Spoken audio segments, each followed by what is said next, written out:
গত 22 এপ্রিল জম্মু কাশ্মীরের পেহেলগাঁওয়ে জঙ্গি হামলায় নৃশংসভাবে খুন হয়েছিলেন ২৬ জন ভারতীয় পর্যটক।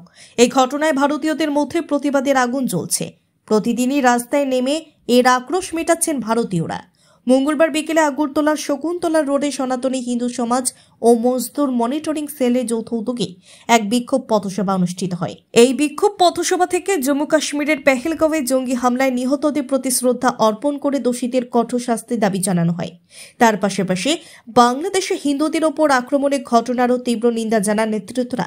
শুধু তাই নয়, এদিন পথসভা থেকে ভারতবর্ষকে হিন্দু রাষ্ট্র গঠন এবং হাম দো ও হামারে দো আইন অবিলম্বে পার্লামেন্টে পাশ করার জোরালো আবেদন রাখা হয়। সামগ্রিক জিহাদিদের একটা প্রয়াস, তারা মনে করে যে হিন্দুরা হচ্ছে কাফের, এদের হত্যা করলে জান্নাত প্রাপ্তি হয়। আর আমরা কি মনে করি? হিন্দুরা আমরা সহিষ্ণু, আমরা বলি এই সারা বিশ্ব আমাদের আত্মীয়। সেটাই আমাদের উপনিষদ থেকে আমরা শিক্ষা পাই।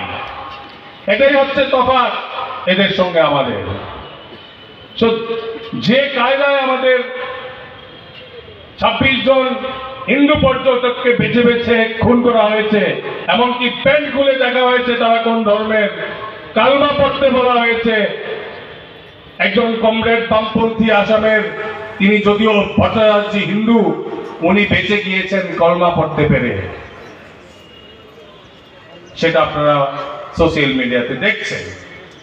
তো আমরা আজকের এই জমায়েত করেছি, আমরা চাইব ভারতবর্ষের রাষ্ট্রবাদী সরকারের কাছে যেন একটা সন্ত্রাসীও এবং সন্ত্রাসবাদের যারা মদতদাতা, সেই পাকিস্তানের সরকারকে উচিত শিক্ষা দিয়ে প্রতিটি নিরীহ প্রাণের যেন প্রতিশোধ নেওয়া হয়।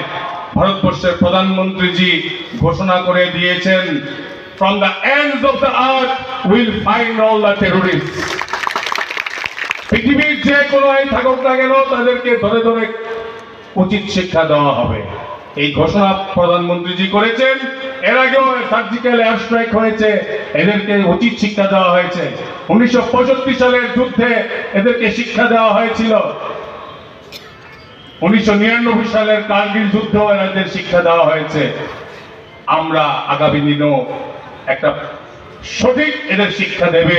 পৃথিবীর মানচিত্র থেকে এই ধরনের সন্ত্রাসীদের মুছে ফেলতে হবে। এই দৃঢ় প্রতিজ্ঞা আজকের এই সমাবেশ থেকে আমাদের নিতে হবে।